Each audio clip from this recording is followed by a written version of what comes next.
mom and you have a same problem of time management and you always have same complaint, I don't have time for myself, then keep watching.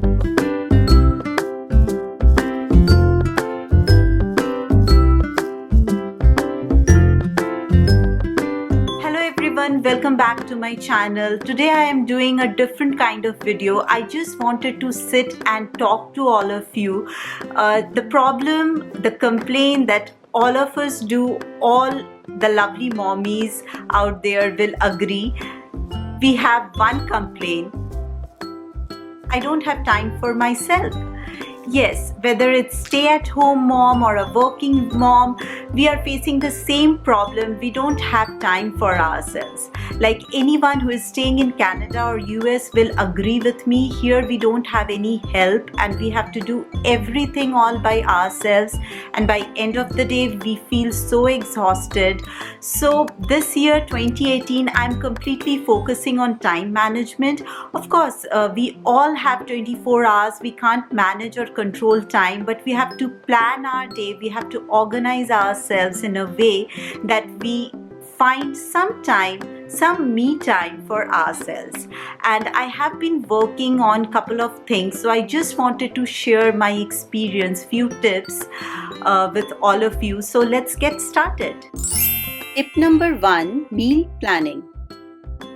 When I say meal planning, I don't spend my weekend cooking 2-3 meals and saving it for entire week, because I kind of become lazy during the weekend and just spend a chilling time with my family. So what I do for meal planning is cook once and eat twice.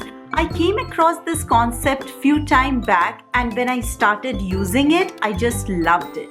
You basically cook something one day, double the amount, and use the same food next day to create completely a new dish. It will reduce lots of your cooking time.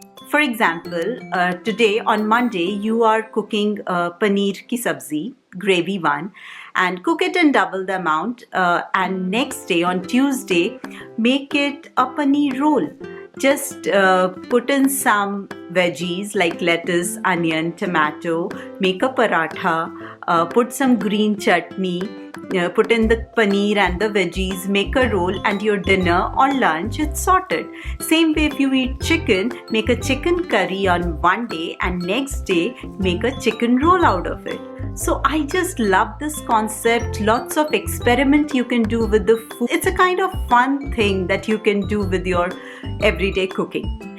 And if you want me to show you some cook once, eat twice kind of recipes, please let me know in comments down below. Tip number 2, power hour. Like any time of your day, just pick an hour, or to start with, even pick just 20 minutes when you just get up and start moving and complete all the work around your house, all important work. And best thing, put an alarm and don't stop unless the clock beeps. And no internet, no phone, no laptop. Just complete your work without any distraction, and trust me, you will love this time, as you will feel you have accomplished a lot in a very limited time period.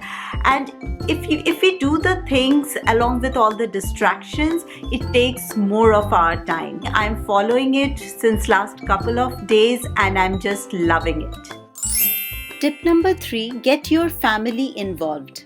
How often do you hear yourself saying, I'll do it myself? We tend to take responsibility of our family members, and that's really a time waster. Allocate small doable tasks to your kids, like cleaning up their toys or maybe putting their dirty clothes in the laundry bag. And this not only helps or decreases your work, but also give them a responsibility, the feeling of responsibility, which is definitely going to help them in long run. And you can ask your husband to do the dishes or upload the dishwasher when you take your kids to sleep. When you work together as a family, it's a lot less stressful for one person.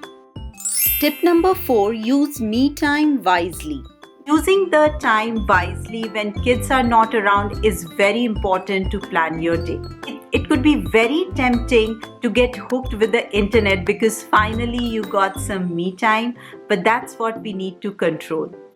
Try to finish the work that you can get done very fast when kids are not around. It could be different from all of you. Like for me, I try to complete all my office work when my little one is not around because he just don't let me sit on the laptop and work. Maybe for you it could be cleaning the house.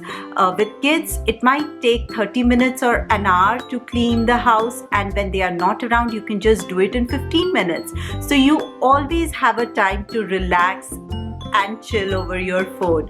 But let's finish the important work first and then enjoy your me time. Tip number 5, organize your home. When I say organize your house, that doesn't mean you have to do it in a very fancy way. Simply, everything in your house should have a particular place. And if you don't have place for something, just get rid of it. Like, it's going to save lots of your time. Like, if you have to find something, you don't have to roam around the house to find one single thing. You know that thing is allocated to that corner of the house and you will go straightway there and find it easily. For example, if your husband needs socks in the morning, he can go to the closet, look in the allocated section for the socks and he can get it. That's how you don't have to go and search it for him, and that's how it saves your time. Like, I have allocated different boxes for my daughter's clothes. Like, one box is for home clothes and the other one is for school clothes. So in the morning she can easily decide on her school clothes and I don't have to waste that time. So these were the tips that's completely working for me. So if you like them, please give it a thumbs up, and if you have some suggestions, please let me know in comments down below. I just love to read all of your comments. For the first time I am doing this kind of sit and talk video, so if you like it and you want me to do this more often, please let me know. And if you are watching my video for the first time, please subscribe and be a part of our little family. So see you soon in my next video. Till then, take care, and as I always say, keep making lots of memories. Bye bye.